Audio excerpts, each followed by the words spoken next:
গতকালকে রাত্রে কালবেলা নামক একটা চ্যানেল একটা অপপ্রচারমূলক বিভ্রান্তি ছড়াইয়া একটা নিউজ করছে যে এই সাদা পাথরের যে লুট হওয়া পাথরগুলা সব নাকি এই গাড়িতে যাচ্ছে।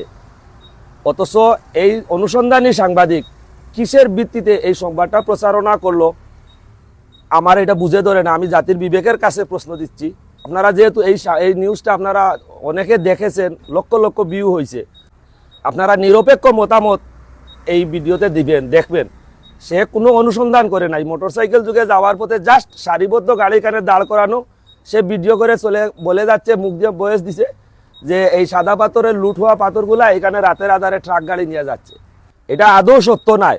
এই যে আমাদের পাশে কয়েকটা গাড়ি আছে, আমরা অন্তত 20-50টা গাড়ি তথ্য নিলাম, স্থির চিত্র উঠাইলাম বা বিভিন্ন আমার সাংবাদিক ভাই উঠাইছেন।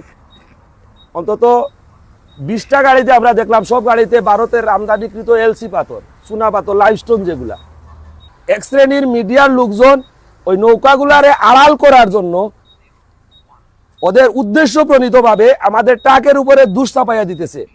এই অযথা অপপ্রচার করে আমাদেরকে ট্রাক ড্রাইভারদের হেয় প্রতিপন্ন করা হচ্ছে, আমাদের মান সম্মানে আঘাত দেওয়া হচ্ছে, আমাদের কর্মসংস্থানের আঘাত হচ্ছে।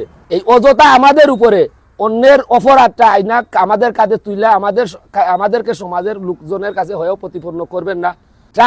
ট্রাকের উপরে মাল, উনি একটা গাড়িও তো মাল দেখায় নাই, শুধু সারিবদ্ধভাবে গাড়ি দেখাইয়া গেছে।